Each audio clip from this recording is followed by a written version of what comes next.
রান্নার গ্যাস ব্যবহারকারীদের জন্য গুরুত্বপূর্ণ আপডেট। এলপিজি সংযোগের কেওয়াইসি সম্পূর্ণ না থাকলে ভবিষ্যতে ভর্তুকিও পরিষেবা পেতে সমস্যায় পড়তে পারেন গ্রাহকরা। তাই নির্ধারিত সময়ের মধ্যেই কেওয়াইসি সম্পন্ন করার পরামর্শ দিয়েছে কেন্দ্র।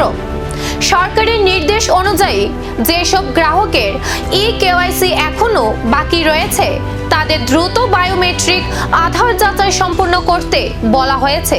সরকারের দাবি, এর মাধ্যমে প্রকৃত উপভোক্তাদের কাছে ভর্তুকিযুক্ত গ্যাস পৌঁছে দেওয়া এবং অপব্যবহার রোধ করা সম্ভব হবে। কেওয়াইসি করা যাবে ইন্ডিয়ান অয়েল, ভারত গ্যাস ও এইচপি গ্যাসের মোবাইল অ্যাপ অথবা আধার ফেস আইডি অ্যাপের মাধ্যমে। এছাড়া সংশ্লিষ্ট গ্যাস ডিস্ট্রিবিউটরের কাছেও বায়োমেট্রিক যাচাই করে এই প্রক্রিয়া সম্পন্ন করা যাবে।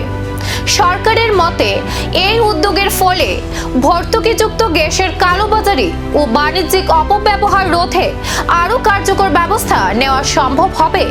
এখন নির্ধারিত সময়ের আগেই যাদের কেওয়াইসি বাকি রয়েছে তাদের দ্রুত এই প্রক্রিয়া সম্পন্ন করার পরামর্শ দিচ্ছে সংশ্লিষ্ট কর্তৃপক্ষ।